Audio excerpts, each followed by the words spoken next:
ნარკოტესზე გადაყვანილმა მოქალაქეებმა ქუთაისში ექიმებსა და პოლიციელებს სცემეს. გამოცემა ინფო იმერეთის ცნობით შემთხვევა ავტოქარხნის დასახლებაში მოხდა. მოქალაქეები ნარკოტესტისთვის ერთ-ერთ კლინიკაში მიიყვანეს. მათ მიერ ნარკოტესზე უარის თქმას კი დაპირისპირება მოხდა.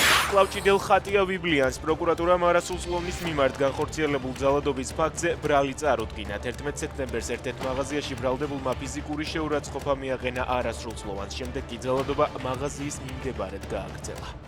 ყარიბაშვილის შესაძლო დაკავებასთან დაკავშირებით კალაძე ამბობს, რომ ინფორმაცია არ აქვს. კალაძე ადასტურებს, რომ ექს-პრემიერთან დღემდე მეგობრობს, თუმცა ვერ იხსენებს, როდის ჰქონდა ბოლო კომუნიკაცია.